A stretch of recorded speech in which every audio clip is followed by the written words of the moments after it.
Capítulo 6. Conhecimento especializado. Experiências pessoais ou observações. O quarto passo rumo à riqueza. Há dois tipos de conhecimento. Um é geral, o outro é especializado. Conhecimento geral, por maior que possa ser em quantidade ou variedade, tem pouca utilidade para o acúmulo de dinheiro. As faculdades das grandes universidades têm praticamente toda forma de conhecimento geral conhecido pela civilização. A maioria dos professores tem pouco dinheiro. Eles se especializam em ensinar conhecimento, mas não se especializam na organização ou no uso do conhecimento. Conhecimento não atrai dinheiro, a menos que seja organizado e dirigido por intermédio de planos práticos para o objetivo específico de acumular dinheiro. A falta de compreensão desse fato tem sido fonte de confusão para milhões de pessoas que acreditam falsamente que conhecimento é poder. Não é nada disso. Conhecimento só é poder potencial. Só se torna poder quando isso é organizado em planos definidos de ação e direcionado para um fim definido. O elo perdido em todos os sistemas de educação é que as instituições educacionais falham em ensinar aos alunos como organizar e usar o conhecimento depois de o terem adquirido. Muita gente cometeu o erro de presumir que,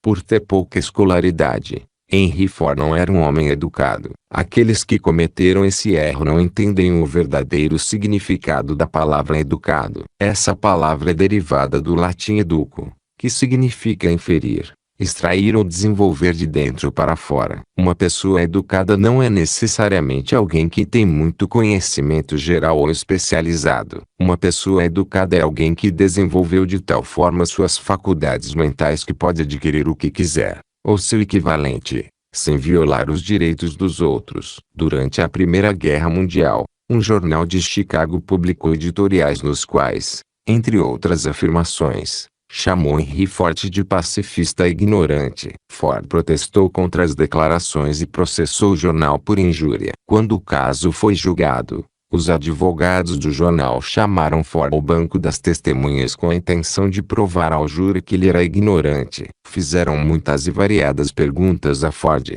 todas para provar que, embora ele pudesse ter considerável conhecimento especializado sobre a fabricação de automóveis, no geral era ignorante. Perguntaram a Ford coisas como quem era Benedict Arnold e quantos soldados os britânicos mandaram à América para sufocar a rebelião de 1776. Em resposta à última pergunta, Ford respondeu: "Não sei o número exato de soldados enviados pelos britânicos, mas ouvi dizer que foi um número consideravelmente maior do que os que voltaram." Finalmente, Ford cansou daquela linha de interrogatório. Em resposta a uma pergunta particularmente ofensiva, ele se inclinou à frente, apontou o dedo para o advogado que havia feito e disse: "Se eu quisesse mesmo responder a pergunta tola que você acabou de fazer ou a qualquer outra que vocês têm feito, deixe-me lembrar-lhe de que tem uma fileira de botões na minha mesa e, ao apertar o botão certo, posso chamar assistentes capazes de responder a qualquer pergunta que eu queira fazer relacionadas ao assunto ao qual eu esteja dedicando meu esforço. Agora poderia, por favor, me explicar por que tenho que entupir minha cabeça com conhecimento geral só para poder responder a perguntas quando estou cercado de homens capazes de fornecer todo o conhecimento de que preciso?" A resposta acabou com o advogado. Todas as pessoas no tribunal perceberam que aquela não era a resposta de um homem ignorante, mas de um homem educado. Qualquer pessoa é educada quando sabe onde buscar o conhecimento de que precisa e como organizar esse conhecimento em planos de ação definidos. Com a ajuda de seu grupo de mastermind, Henry Ford tinha a seu dispor todo o conhecimento especializado necessário para se tornar um dos homens mais ricos dos Estados Unidos. Não era essencial que ele detivesse esse conhecimento. Você pode ter todo o conhecimento de que precisa. Antes de poder transmutar seu desejo em dinheiro, você vai precisar de conhecimento especializado sobre o serviço, a mercadoria ou a profissão que pretende oferecer em troca da fortuna. Talvez possa precisar de muito mais conhecimento especializado do que tem capacidade ou inclinação para adquirir. Se for esse o caso, você pode compensar sua fraqueza com a ajuda de seu grupo de mastermind. O mastermind é definido como coordenação de conhecimento e esforço em espírito de harmonia. entre duas ou mais pessoas para a realização de um objetivo definido. O significado maior do grupo de Mastermind é explicado com mais detalhes nos próximos capítulos. Comentário: depois de ler a definição de do Mastermind, muita gente pode deduzir que ele está descrevendo trabalho em equipe. Isso não é correto. A seguinte explicação é adaptada do livro Believe and Achieve, da Fundação Napoleão Hill. O trabalho em equipe pode ser feito por qualquer grupo, mesmo por um cujos membros tenham interesses discrepantes, porque tudo o que ele exige é cooperação. No trabalho em equipe, as pessoas podem colaborar simplesmente porque gostam do líder ou por noção de dever. Alguns membros da equipe vão dar 100% a qualquer equipe que paga eles o suficiente para isso, mas se preocupa um pouco com o objetivo. E às vezes o trabalho em equipe é bom porque membros diferentes têm objetivos diferentes. Um conselho de diretores pode discordar, pode até ser hostil, e ainda assim dirigir uma empresa de forma bem-sucedida. Grupos musicais são compostos por pessoas reconhecidamente autocentradas que trabalham em equipe, se isso servir para levá-los adiante. O Mastermind, por outro lado, é formado por indivíduos que têm o mesmo interesse, uma profunda noção de missão e de compromisso com o mesmo objetivo. O Mastermind representa a mais alta ordem de pensamento de um grupo de pessoas com conhecimento, cada uma contribuindo com o que tem de melhor de acordo com as próprias capacidades, especialidade e formação. Se você já participou de uma reunião onde tudo se encaixava e as ideias eram construídas uma a partir das outras, com cada membro contribuindo até que da atividade do grupo surgia a melhor ideia ou solução possível, isso foi um Mastermind em ação. Napoleão Hill acreditava que você deve fazer da experiência do Mastermind algo regular em sua vida, se quiser realmente alcançar o sucesso. Como escolher as pessoas certas para o seu Mastermind será discutido mais adiante no capítulo 11. O poder do Mastermind. O acúmulo de grandes fortunas exige poder, e poder é adquirido por meio de conhecimento especializado altamente organizado e dirigido com inteligência. Esse conhecimento não precisa ser necessariamente da pessoa que acumula a fortuna. Isso deve dar esperança e incentivo àqueles que querem acumular uma fortuna, mas não têm necessariamente a educação para fornecer esse conhecimento especializado. As pessoas às vezes passam pela vida sofrendo com complexos de inferioridade por não terem educação. O indivíduo capaz de organizar e dirigir um grupo de Mastermind de pessoas que possuem o conhecimento necessário é tão educado quanto qualquer membro do grupo. Thomas Edison teve apenas 3 meses de escolaridade durante toda a vida, mas não carecia de educação nem morreu pobre. Henry Ford não foi nem até o 6º ano na escola, mas conseguiu se dar muito bem financeiramente. Albert Einstein trabalhava como atendente em um escritório de patentes quando começou a desenvolver as teorias científicas que mudaram o mundo. Comentário: se Einstein não tivesse nascido hoje, poderia ter sido diagnosticado nos primeiros anos de vida como portador de distúrbio de déficit de atenção. Quando criança, demorou para aprender a falar. Como estudante, era pouco promissor e foi expulso ao menos de uma escola. Mas o que Einstein conseguia fazer era focar a concentração em um objetivo de sua escolha. Suas famosas teorias foram o resultado de experimentos mentais, experimentos que aconteceram dentro da cabeça dele. Dizem que a revelação que o levou à teoria da relatividade não surgiu de conhecimento especializado em física ou matemática, mas de sua capacidade de imaginar o que aconteceria se ele estivesse viajando pelo espaço em um raio de luz estelar. Conhecimento especializado está entre as formas de serviço mais abundantes e mais baratas que se pode ter. Se você duvida disso, verifique a folha de pagamento de qualquer universidade. É bom saber como comprar conhecimento, e é bom saber onde procurar. Em primeiro lugar, decida o tipo de conhecimento especializado de que você precise para que lhe é necessário. Em grande parte, seu maior objetivo na vida, o propósito pelo qual você está trabalhando, vai ajudar a determinar de que conhecimento você precisa. Seu próximo movimento requer informação precisa sobre fontes confiáveis de conhecimento. As mais importantes são sua experiência e sua educação. Experiência e educação disponíveis pela cooperação de outras pessoas. Uma aliança de Mastermind, faculdades e universidades, bibliotecas públicas, e, ainda mais fácil, a internet, cursos especiais, escolas noturnas e cursos à distância em particular. Conforme for adquirido, o conhecimento deve ser organizado e posto em uso para um objetivo definido, por meio de planos práticos. Conhecimento não tem valor, exceto pelo que pode ser adquirido com sua aplicação relacionada a algum fim válido. Pessoas bem-sucedidas nunca deixam de adquirir conhecimento especializado relacionado a seus maiores objetivos, seus negócios ou sua profissão. As que não são bem-sucedidas normalmente cometem o engano de acreditar que o período de aquisição de conhecimento acaba quando se conclui a escola. A verdade é que as escolas fazem pouco mais do que ensinar como adquirir conhecimento prático. Comentário: nesse ponto da edição original,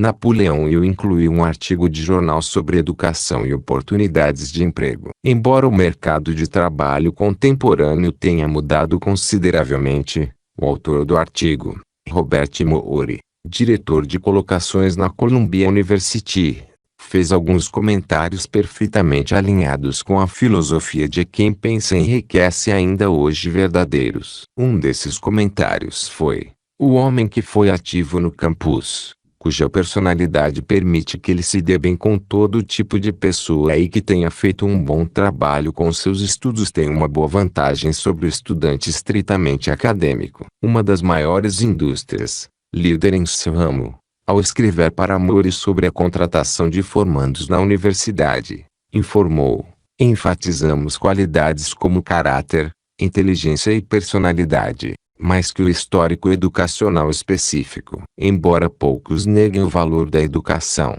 como Maury sugere acima e como Hill apontou antes sobre Edison, Ford e Einstein, desempenho acadêmico nunca foi um indicador seguro de sucesso. A edição de 27 de outubro de 2003 da revista Time fez uma análise semelhante em sua matéria de capa sobre as mudanças em curso no exame SAT. Embora o principal foco do artigo seja o esforço para tornar o SAT menos tendencioso, também aponta que pesquisa recente indica que nem o SAT nem testes de que provaram ser previsões confiáveis de realização futura no mundo real. Em seu best-seller Inteligência Emocional, Daniel Goleman criou um argumento convincente de que o jeito como as pessoas lidam consigo e com seus relacionamentos, o qual ele chama de inteligência emocional ou I, é um indicador muito melhor que o que para prever se uma pessoa será bem-sucedida na vida. Em seus últimos livros, Trabalhando com a Inteligência Emocional e Primal Leadership, Goleman aplica a sua teoria ao local de trabalho, focando em técnicas de liderança de IA e comparando a IA de administradores corporativos a seus que para analisar qual deles tem um maior efeito positivo no resultado financeiro. As teorias de Daniel Goleman causaram algumas mudanças significativas dentro de círculos educacionais e entre teóricos de gestão, mas seu maior impacto tem sido sobre indivíduos que vivem intimidados por acreditarem que não são suficientemente inteligentes. Para eles, os livros de Goleman oferecem evidência convincente de que, embora eles talvez não tenham educação convencional, suas capacidades naturais e habilidades interpessoais podem ser muito mais importantes para a aquisição do sucesso. Uma das fontes de conhecimento mais confiáveis e práticas à disposição daqueles que precisam de instrução especializada são as escolas noturnas, cursos de extensão e seminários. As escolas por correspondência dão treinamento especializado em qualquer lugar acessível ao correio dos Estados Unidos, ou pela internet. Uma vantagem do treinamento à distância é a flexibilidade do programa de estudos, que permite que você estude no seu tempo livre. Outra vantagem do treinamento à distância, se a escola for escolhida com cuidado, é que a maioria dos cursos oferece algum método de consulta pessoal, que pode ser de inestimável valor para quem precisa de conhecimento especializado. Onde quer que você more, pode desfrutar dos benefícios. Uma aula de uma empresa de cobrança. Qualquer coisa adquirida sem esforço e sem custo em geral não é apreciada e frequentemente é desacreditada. Talvez por isso se aproveite tão pouco da maravilhosa oportunidade que se tem nas escolas públicas. A autodisciplina que você vai aprender com um programa de estudo especializado pode compensar a oportunidade perdida quando o conhecimento estava disponível sem nenhum custo. Ter que pagar, sejam suas notas boas ou ruins, faz você acompanhar o curso, quando de outra forma o abandonaria. Aprendi essa lição quando me matriculei em um curso à distância de publicidade. Depois de concluir 8 ou 10 aulas, parei de estudar. Mas a escola não parou de mandar as cobranças. Na verdade, insistia em receber o pagamento, quer eu estudasse ou não. Decidi que, se tinha que pagar pelo curso, obrigação que eu havia assumido legalmente, devia acompanhar as aulas e fazer esse dinheiro valer a pena. Escolas por correspondência são empresas bem organizadas. Na época, senti que o sistema de cobrança era organizado até demais, mas mais tarde aprendi que essa foi uma parte valiosa da minha educação. A verdade é que o departamento de cobrança da escola foi o melhor tipo de treinamento para a tomada de decisões, prontidão e desenvolvimento do hábito de terminar o que se começa. O sistema de cobrança que me obrigou a terminar o curso se mostrou muito valioso na forma de rendimentos. A estrada para o conhecimento especializado. Temos neste país o que dizem ser o maior sistema de escolas públicas do mundo. Uma das coisas estranhas no ser humano é valorizar só aquilo que tem um preço. As escolas gratuitas dos Estados Unidos e as bibliotecas públicas gratuitas não impressionam as pessoas porque são gratuitas. Essa é a principal razão por que tanta gente acha necessário adquirir treinamento adicional depois que termina os estudos e vai trabalhar. É também uma das grandes razões pelas quais empregadores valorizam mais empregados que fazem cursos de treinamento especializado.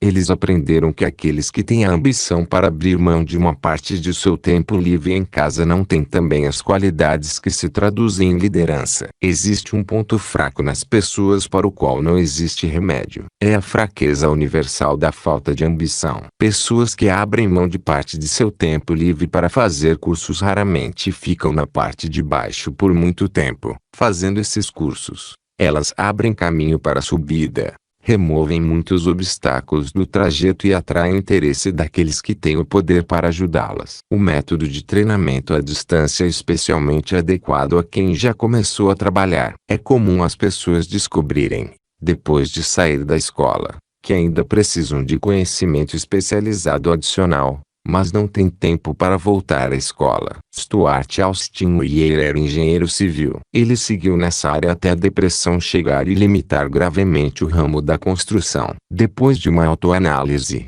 ele decidiu mudar para a área legal. Voltou à escola e fez cursos especiais para se preparar para ser advogado corporativo. Concluiu o treinamento, passou no exame da ordem e construiu rapidamente uma lucrativa prática legal como advogado de patente. Só para esclarecer as coisas, e antecipando as desculpas daqueles que diriam eu não poderia ir à escola, tenho família para sustentar, ou sou velho demais. Acrescento que Weir tinha mais de 40 anos e era casado quando voltou a estudar. Além disso, escolhendo com cuidado cursos altamente especializados, Weir completou em 2 anos o trabalho que a maioria dos estudantes de direito leva 4 anos para concluir. Vale a pena saber como comprar conhecimento. Uma ideia simples que rendeu. Aqui vai mais um exemplo específico. O de um atendente de armazém que se viu desempregado de repente. Como tinha alguma experiência com livro ou caixa, ele fez um curso especial de contabilidade.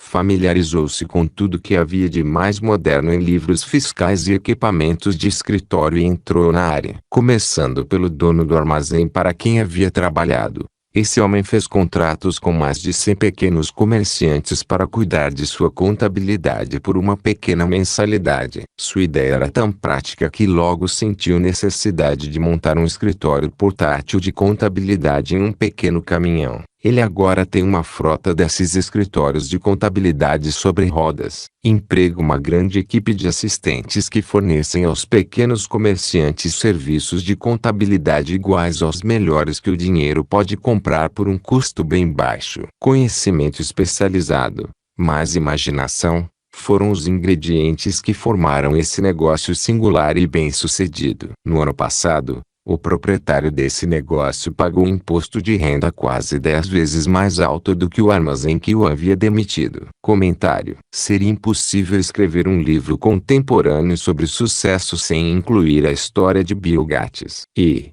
embora a relação entre o homem mais rico do mundo e a história de Bill sobre um homem que criou um escritório de contabilidade móvel possa não ser imediatamente óbvia, o fato é que este é um lugar muito propício para incluir a história da Microsoft. Como com o computador móvel, as duas características que definem o sucesso de Bill Gates são conhecimento especializado e imaginação. Todos perceberam que desde pequeno Bill Gates era um aluno brilhante, mas tinha pouco interesse em alguma coisa além de ciências e matemática. Quando o grupo de mães de sua escola arranjou aulas de computação para os alunos, essa se tornou sua paixão. Aos 13 anos, ele havia aprendido programação de computadores sozinho e, durante os anos de ensino médio e universidade, sua vida girou em torno de clubes de computação e empregos eventuais para empresas que tinham alguma coisa a ver com computadores. Embora em vários momentos ele tenha considerado a ideia de uma carreira na área de ciências ou legal, provavelmente é justo dizer que, enquanto ainda estava na escola, Bill Gates sabia, em termos gerais, qual seria seu desejo ardente na vida. Ele deu pouca atenção ao conhecimento geral, mas dedicou-se a reunir o conhecimento especializado de que precisaria para alcançar seu principal objetivo definido. O desejo ardente de Gates se inflamou no dia em que Paul Allen, seu amigo e companheiro no clube de computação, comprou uma cópia da edição de janeiro de 1975 da Popular Electronics. Na capa da revista havia a foto de um computador de mesa barato, o Altair 8800, que podia ser montado com um kit. Gates e Allen sabiam que havia outros alunos como eles que adorariam pôr as mãos em uma dessas coisas. Na época, era preciso ter muita imaginação para antever o impacto que os computadores poderiam ter sobre uma pessoa comum. E, apesar de não terem um Altair, eles decidiram que poderiam criar um programa para ele. Isso exigiu ainda mais imaginação. Gates e Allen procuraram Ray Roberts, fundador da empresa que fabricava o Altair, e expuseram sua ideia. Roberts disse que estava recebendo ofertas de todos os lugares, e sua política era que quem criasse o programa primeiro seria o escolhido. Eles passaram os 2 meses seguintes analisando o manual, reunindo o conhecimento especializado de que precisariam para criar o programa. Foram os primeiros a entregar um sistema operacional funcional, que Roberts comprou por os $3.000 mais um royalty sobre as vendas. Com sua visão de futuro ardendo na imaginação, Gates e Allen usaram o adiantamento e os royalties para fundar uma empresa que atuaria no ramo de programação de computadores. Deram à nova empresa o nome de Microsoft e chamaram velhos amigos do clube de computação do colégio para trabalhar nela. Bill Gates tinha 19 anos e Paul Allen era pouco mais que 2 anos mais velho. Eles e os amigos do clube de computação começaram a criar programas para a Apple Computer,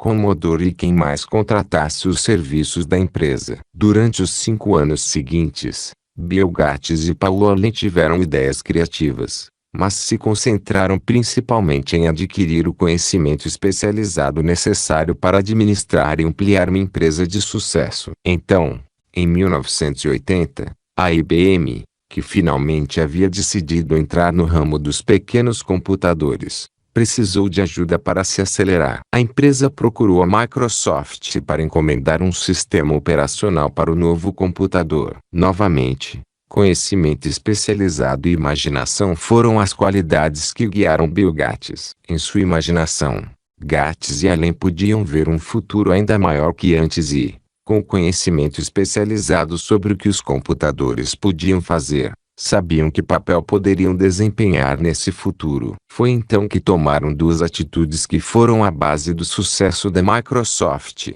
Primeiro, Por causa do prazo apertado da IBM, Gates procurou um programador de computadores, Tim Paterson, e comprou dele um sistema operacional rudimentar, mas já desenvolvido. Gates se dedicou a modificar o sistema e mudou o nome para MS-DOS, de Microsoft Disk Operating System. A outra atitude crucial para o sucesso foi a negociação com a IBM. Eles partiram do ponto de que não venderiam um sistema operacional para a IBM. O que fariam seria licenciar o sistema para a IBM em troca de um royalty por cada cópia vendida com um computador IBM, e não seria uma licença exclusiva, o que significava que a Microsoft também poderia licenciar o sistema para outras empresas de computadores. Se continuasse acompanhando a história da Microsoft, você encontraria as mesmas qualidades: desejo ardente, ideia, conhecimento especializado e imaginação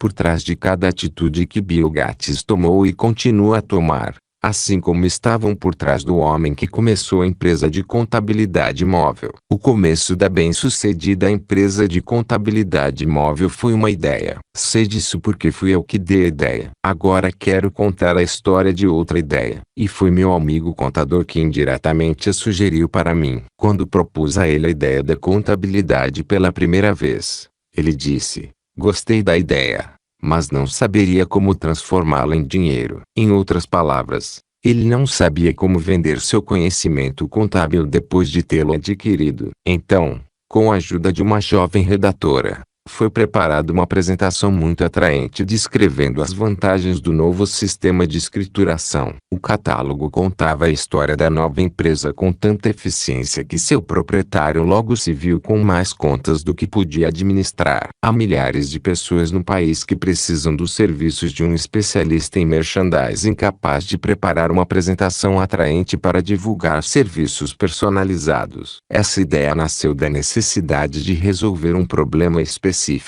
mas não se ateve a atender apenas uma pessoa. A mulher que criou a apresentação tem uma imaginação aguçada. Ela viu em sua criação recente o começo de uma nova profissão para atender a milhares de pessoas que precisam de orientação prática na divulgação de serviços personalizados. Instigada a agir pelo sucesso de seu primeiro plano preparado para divulgar serviços personalizados, essa mulher se dedicou a resolver um problema semelhante para o filho dela. Ele havia terminado a faculdade recentemente, mas não conseguia encontrar um mercado para seus serviços. O plano que ela criou para o filho foi o melhor exemplo de divulgação de serviços que já vi. A apresentação pronta continha quase 50 páginas de informação lindamente datilografadas e adequadamente organizadas. Contava a história das habilidades naturais do filho dela, sua escolaridade, experiências pessoais e uma grande variedade de outras informações. O livro também continha uma descrição completa da posição que o filho dela desejava,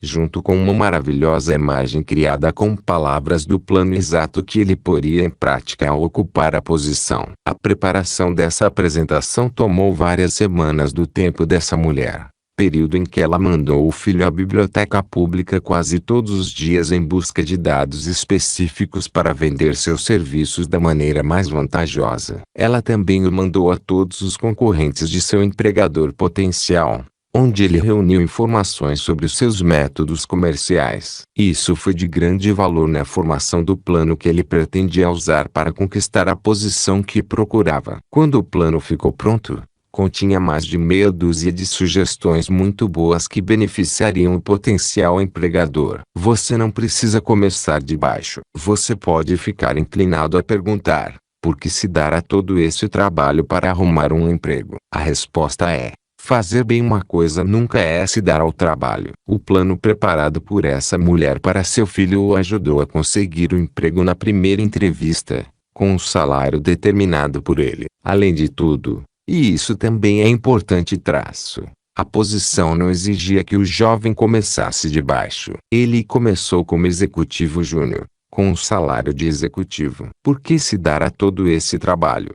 Bom, para começar, a apresentação planejada por esse jovem o salvou de nada menos que 10 anos de trabalhar para progredir. A ideia de começar de baixo e trabalhar para progredir pode parecer sólida, mas a maior objeção a isso é: Muitos daqueles que começam por baixo nunca conseguem levantar a cabeça o suficiente para serem vistos por aqueles que contam. E o que se vê de baixo não é muito radiante ou encorajador. Costuma matar a ambição. Você cai na monotonia e aceita seu destino porque cria o hábito da rotina diária. Frequentemente, esse hábito, por fim, se torna tão forte que você nem tenta superá-lo. E essa é outra razão pela qual vale a pena começar 1 ou 2 degraus acima do fundo. Assim, você vai criar o hábito de olhar em volta, observar como os outros seguem em frente, ver a oportunidade e agarrá-la sem hesitação. Um exemplo esplêndido do que quero dizer é Don Alpin. Durante o tempo de faculdade, ele foi técnico do famoso time de futebol da Notre Dame no campeonato de 1930. Quando a equipe era redigida pelo falecido Knut Rockne, Alpin terminou a faculdade em um momento muito desfavorável. A depressão havia tornado os empregos escassos. Então, depois de uma passagem por um banco de investimentos e pelo cinema, aceitou o primeiro emprego com um futuro potencial que conseguiu encontrar: vender aparelhos auditivos elétricos ganhando comissão. Qualquer um podia começar nesse tipo de emprego, e Alpin sabia disso. Mas foi o suficiente para abrir a porta da oportunidade para ele. Durante quase 2 anos ele trabalhou nesse emprego, mas não estava satisfeito. Ele nunca teria ido além disso se não tivesse feito alguma coisa em relação à sua insatisfação. Primeiro mirou na vaga de gerente assistente de vendas da companhia e conseguiu o emprego. Aquele único passo para cima o colocou suficientemente acima da multidão para enxergar oportunidade ainda maior. E também o colocou onde a oportunidade podia vê-lo. Em sua nova função, ele se deu tão bem vendendo aparelhos auditivos que a Amy Andrews, presidente do conselho da Dictograph Products Company, concorrente da empresa para a qual Alpin trabalhava, pediu para encontrá-lo. Andrews queria saber algo sobre aquele Don Alpin que estava tirando vendas da Dictograph Company, estabelecida há muito tempo. Quando a entrevista terminou, Alpin era o novo gerente de vendas, encarregado da Acusticon Division da Dictograph. Então, para testar o ímpeto do jovem Alpin, Andrews viajou para a Flórida por 3 meses, deixando-o para afundar ou nadar no novo emprego. Alpin não afundou. O espírito de Knut Rockne de todo mundo ama um vencedor e não tem tempo para um perdedor o inspirou a investir tanto nesse emprego que ele foi eleito vice-presidente da empresa. Vice-presidente era um cargo que muitos se orgulhariam de conquistar em 10 anos de esforço leal. Mas Alpin conseguiu a façanha em pouco mais de 6 meses. Um dos pontos principais que estou tentando enfatizar por meio de toda essa filosofia é que progredimos para posições elevadas ou ficamos lá embaixo por causa de condições que podemos controlar, mas só se quisermos controlá-las. Também estou tentando enfatizar outro ponto: que sucesso e fracasso são em grande parte resultados do hábito. Não tenho a menor dúvida de que a associação próxima de Don Alpin com o maior treinador de futebol que os Estados Unidos já conheceram plantou em sua mente o mesmo tipo de desejo de excelência que fez o time de futebol da Notre Dame mundialmente famoso. Realmente, tem alguma coisa na ideia de que idolatrar um herói é útil, desde que você idolatre um vencedor. Minha crença na teoria de que associações comerciais são fatores vitais, tanto para o fracasso quanto para o sucesso, foi claramente demonstrada quando o meu filho Blair estava negociando um emprego com Don Alpin. Alpin ofereceu a ele um salário inicial de mais ou menos metade do que Blair poderia ter conseguido em uma empresa concorrente. Pus em prática a pressão parental e incentivei Blair a aceitar o emprego oferecido por Alpin. Acredito que se associar a pessoas que se recusam a se comprometer com circunstâncias é um bem que nunca pode ser avaliado em termos de dinheiro. A base é um lugar monótono, terrível e não lucrativo para qualquer pessoa. Por isso, me dediquei a descrever como um começo de baixo pode ser superado por planejamento adequado. Faça suas ideias terem êxito por meio de conhecimento especializado. A mulher que preparou o plano de vendas de serviços para o filho hoje recebe pedidos de todas as partes do país de pessoas que querem divulgar seus serviços por mais dinheiro. Mas não pense que todo o plano dela consiste de astúcia de vendedor para ajudar seus clientes a ganhar mais dinheiro com os mesmos serviços que antes vendiam por menos. Ela cuida dos interesses do comprador bem como do vendedor de serviços. Ela prepara seus planos de modo que os empregadores recebam todo o valor pelo dinheiro a mais que pagam. Se você tem a imaginação e procura um mercado mais lucrativo para seus serviços, essa sugestão pode ser o estímulo que você está procurando. A ideia pode gerar um rendimento muito maior que o do médico, advogado ou engenheiro mediano cuja educação exigiu vários anos de faculdade. Comentário: Marika Asha estava literalmente pesquisando e anotando conhecimento especializado quando a ideia para um novo negócio surgiu em sua imaginação. Marika havia se demitido do emprego de gerente de vendas bem-sucedida no ramo de presentes porque tinha desanimado ao ver os homens que ela havia treinado ganhando mais e sendo promovidos antes dela. Ela decidiu escrever um livro de orientação para mulheres profissionais, mas, quando reuniu o conhecimento que as mulheres precisariam para ir em frente, percebeu que estava escrevendo um plano de negócios para o tipo de empresa que ela gostaria de administrar. Ela pegou as economias de toda a sua vida, os $5.000, procurou e encontrou um creme para a pele de que gostou. Comprou os direitos desse creme e começou a entrar em contato com as amigas e as amigas das amigas para ver se gostariam de ser consultoras de beleza de sua nova companhia. Mas o que ela oferecia não era só uma chance de vender produtos para a pele. Era uma combinação muito criativa de filosofia e oportunidade que dava às mulheres a chance de adquirir satisfação pessoal e sucesso financeiro. A empresa teve um lucro modesto em seu primeiro ano e continuou crescendo todo ano, até que, no começo do século XXI, havia mais de 1 milhão de consultoras independentes de beleza em 30 países, com vendas brutas de mais de $1,5 bilhão. A Marika Cosmetics foi nomeada 3 vezes como uma das 100 melhores companhias para trabalhar nos Estados Unidos. E a Lifetime Television Network nomeou Marika como empresária do século. Ela se tornou uma das mais requisitadas oradoras motivacionais e autora de 3 best-sellers. Neil Balter também fundou sua empresa baseado em conhecimento especializado e imaginação. Ele adquiriu seu conhecimento especializado como aprendiz de carpinteiro. Sua imaginação entrou em cena no dia em que foi contratado por um cliente que queria arrumar um armário bagunçado instalando prateleiras. Esse tipo de trabalho deve ser oferecido a milhares de carpinteiros, mas nenhum deles teve a imaginação de ver nisso que Neil Balter viu. Quando terminou o trabalho, Balter não viu apenas prateleiras perfeitamente ajustadas. Ele viu que havia criado uma solução para um problema comum a todas as casas do país. Ele pegou o dinheiro que ganhou com o serviço e começou um negócio próprio, a California Closet Company, empresa especializada em prateleiras e acessórios planejados para organizar de maneira atraente o espaço de armários para obter eficiência máxima. Mas a imaginação de Balter não parou depois que ele começou a administrar sua empresa. Agora ele conseguia imaginar uma operação ainda maior. Por isso foi buscar novo conhecimento especializado sobre a operação de franquias. Neil Balter havia licenciado mais de 100 franquias da California Closet quando a Williams Sonoma ofereceu os $12 milhões para comprar a empresa. O conhecimento especializado de Lillian Vernon era sobre um assunto do qual muitas mulheres entendem,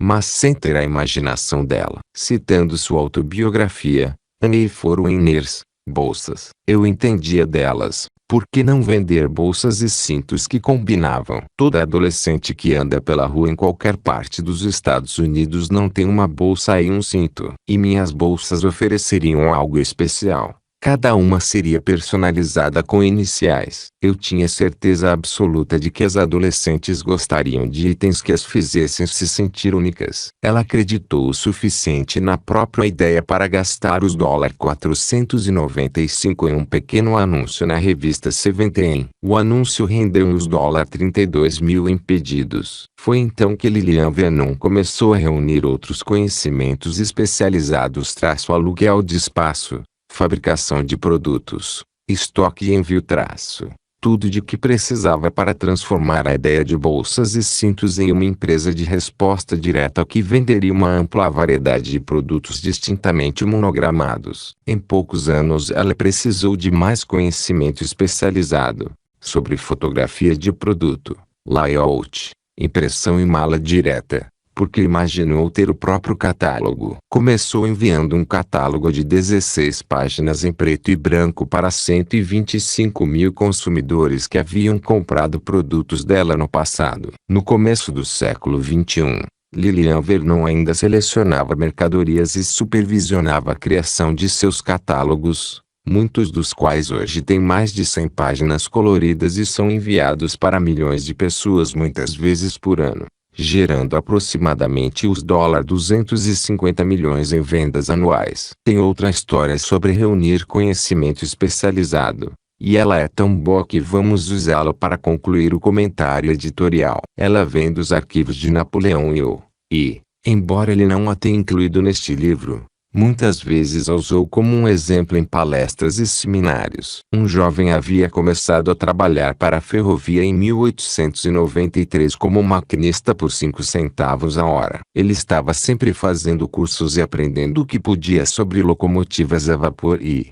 em 1905, havia galgado posições e se tornado superintendente de locomotivas da Chicago Great Western Railway, Iowa. Então fez uma coisa que deve ter dado aos amigos a impressão de que havia perdido o juízo. Ele estava na feira do automóvel de Chicago quando um locomobile vermelho e branco chamou sua atenção. Pegou as economias de toda a sua vida, os $700, e convenceu um amigo a ser fiador de um empréstimo de os $4,3 mil para poder comprar o carro. Prontamente o levou para casa, pôs em um galpão, e começou a desmontá-lo peça por peça. Depois remontou. Depois desmontou e remontou novamente. Depois de repetir a operação mais algumas vezes, ele havia aprendido o que precisava saber. E foi assim que Walter P. Chrysler reuniu o conhecimento especializado de que precisava para sair da ferrovia e entrar na indústria automobilística. Não há preço fixo para boas ideias. Por trás de todas as ideias existe conhecimento especializado. Mas lembre-se,